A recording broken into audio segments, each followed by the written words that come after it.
Welcome, I'm Jane Holland and this is your creative forecast for the new moon in Taurus on the 11th of May 2021.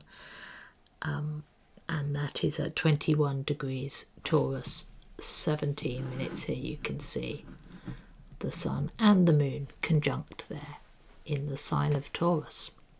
Well, a new moon is a time when you do something new. You set a new creative intention, meaning you decide to change your life in some way, to plunge in, if you like, into a new creative endeavour.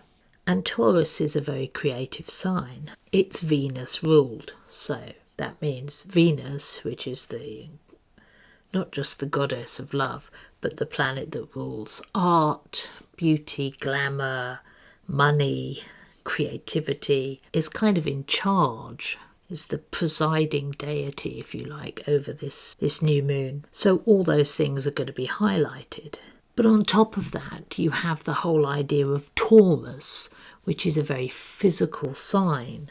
It is a fixed sign, so it's hard to budge. If any of you know any Taurians, you'll know they're very hard to budge. Once they've put their foot down, that's it. You know, Taurus is because it's a physical sign. You know, it's all about the body, taking care of the body. So in a way, this new moon is also a time for you to think about self-care. And you've also got Mars up here in Cancer, and Cancer is also about self-care. It's about caring for others as well. But of course, being Venusian, this new moon is also about inspiration. It's about artistic and creative feelings. It's about making manifest, really, because Taurus is about the physical being. There's also a sense that it's not airy inspiration like we've got down here in, Saturn in Aquarius here, and Jupiter in the last degree of Aquarius, which is the anaretic degree, meaning a distillation of the sign's properties, if you like, in that last degree.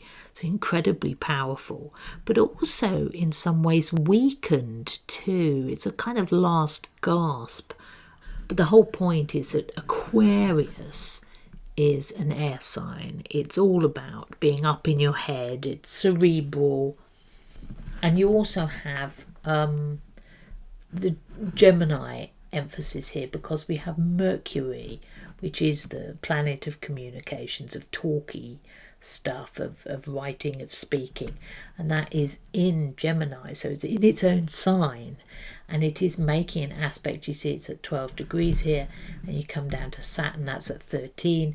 It is making this trine, this harmonious air sign to air sign contact at the moment, at the time of this new moon. And that does suggest that it's a time when you can make manifest whatever creative endeavour you are thinking about. So you have coming into physical being some kind of inspiration. Saturn is also structure and longevity.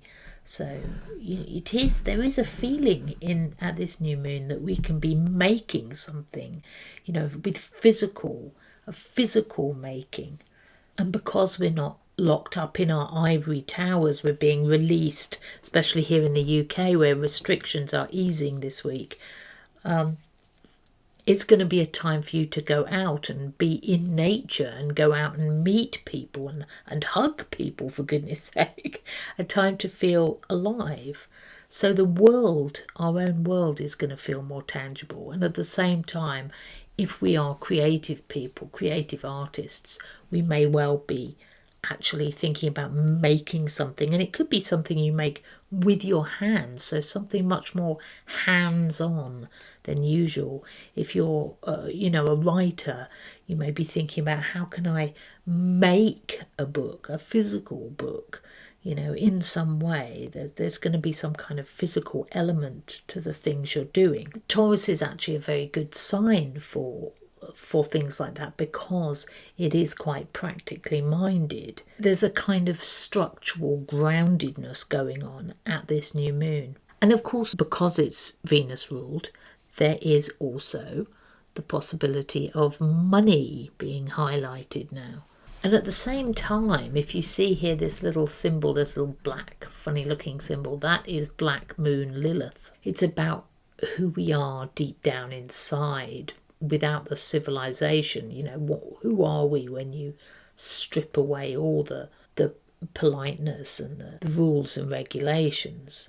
Who are we at our most primitive and raw? And it's also quite vulnerable too. And here it is, locked in with this new moon. And I mean, Taurus, of course, can be deeply primitive. Taurus knows how to play the game, but, deep down, they're a bull in a field with their head down, ready to charge. There is that primitive feel to Taurus, that it's a force of nature. And I think because Taurus is so fixed, we forget perhaps that they have this very physical side to them that is very powerful, like earth magic. So the other big thing that's happening at this new moon is Jupiter. It's on the 13th, actually. It's 2 days after this new moon.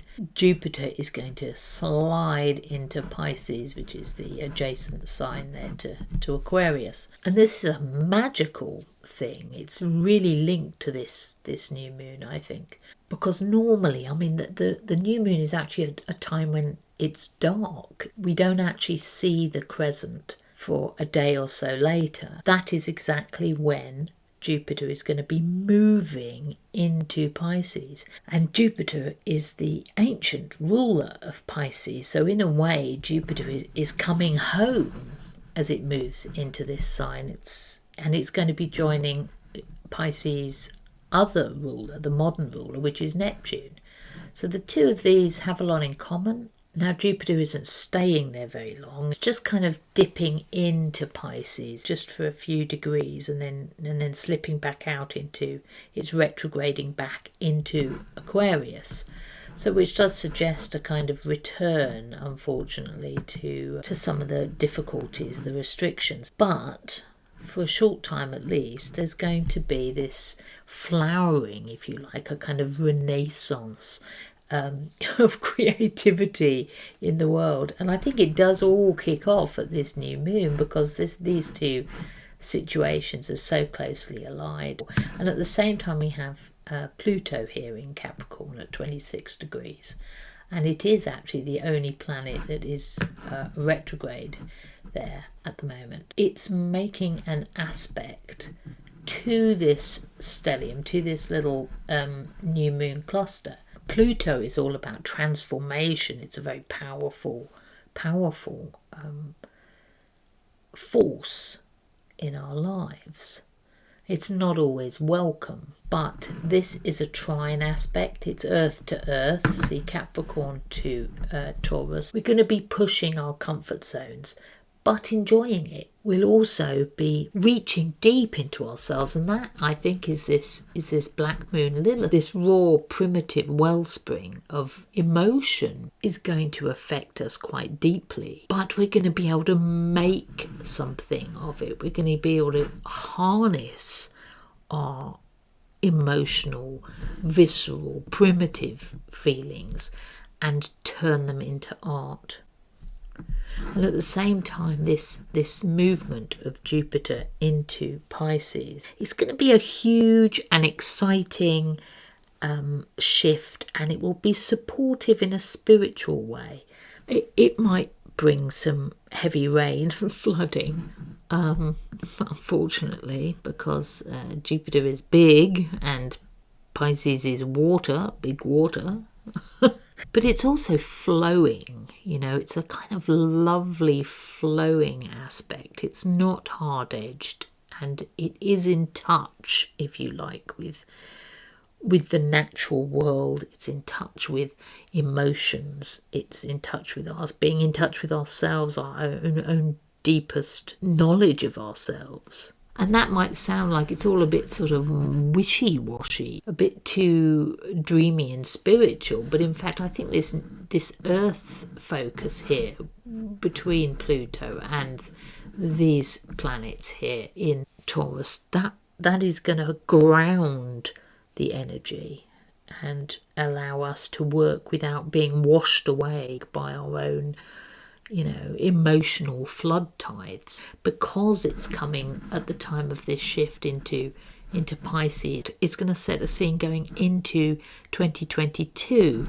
because of Jupiter retrograding out at the end of July, and it's going to stay out of Pisces until December, end December in fact, the new year, and then it's going to kind of whiz through the whole of Pisces in just a few months. So in a way, I think that this strong creative new moon is the universe opening a door, opening the floodgates to Jupiter's shift into Pisces. It's saying, look, we've had all this deprivation, we've had all this restriction, we've had hardship and sorrow, and we're just sick of it. And it's time for a change. And everything's going to be great. And everything's going to be amazing. And, open your heart. Not only open your heart, but open your mind with Mercury in Gemini. Don't be afraid to think big and to think about longevity as well. That what you're creating now is going to last. It's not a quick fix. And yes, there is going to be quite a primitive side to it because of that black moon Lilith. But that doesn't mean it's going to be bad. It just means it's going to touch us all very deeply. So there you go. Happy new moon. Thank you for listening. Please like this video, subscribe to my channel, and I look forward to speaking to you again next time when I'll probably have a face instead of a chart.